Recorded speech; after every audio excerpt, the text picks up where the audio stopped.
I chose to read To Kill an Irishman by Rick Porrello because it is such an important part of Cleveland's history, and I am from Cleveland. I grew up hearing the stories of the Italian Mafia from my great-grandparents.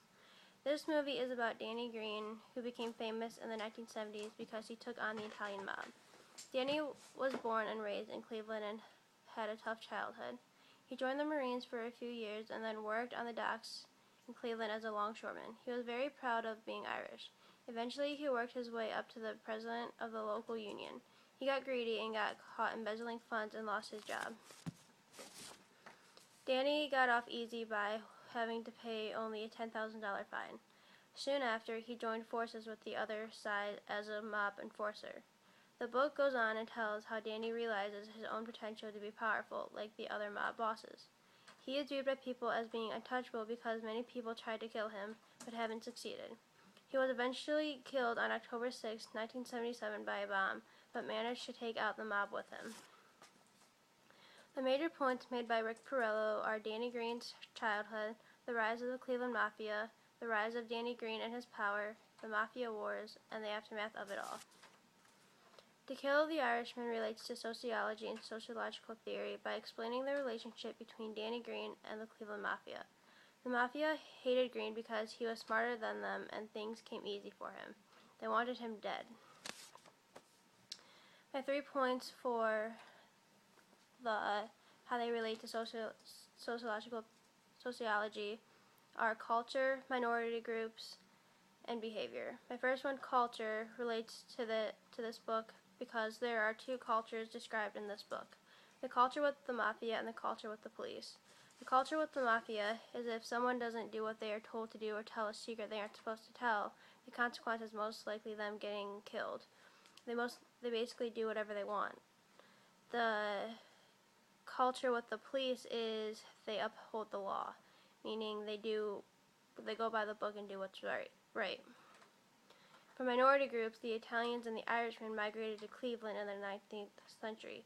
Once they came, the Italian Mafia started, and Danny Greene became part of the Mafia, even though he was Irish.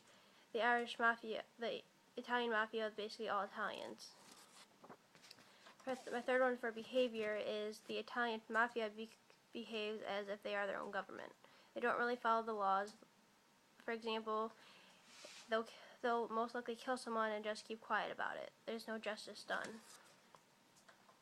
The sociological perspective of this book falls under conflict theory. It falls under the conflict theory because different groups are fighting for the same power and resources. They are all in competition with each other because Greene started his own lawn sharking, racketeering, and gambling business. People would come to him for money instead of the other mob figures, and this made them angry.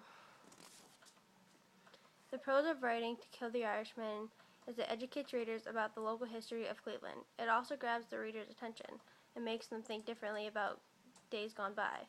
For example, Danny was killed in the parking lot less than 5 miles from where we live. The cons to writing this book is it talks about a period of time in Cleveland's history that wasn't something to be proud of. Many people that read this book would think that Cleveland is a bad city. I would recommend this book because it's very informative about Cleveland's history. Over 16, I would say, would be the ideal age to read this book. I do think that this book would be good for sociology because it talks about different groups that are different from each other. Danny Greene wanted to do things his way while the Mafia wanted to do things their way, but they were similar to each other in terms of wanting the same power and resources. It could be included in the sociological perspective unit. It could be included in that unit because of the conflict between the mob leaders in fighting for higher power over one another. My 2 questions are, was Danny Greene in fact a hero based off what he did? And 2, was Danny Greene an FBI informant?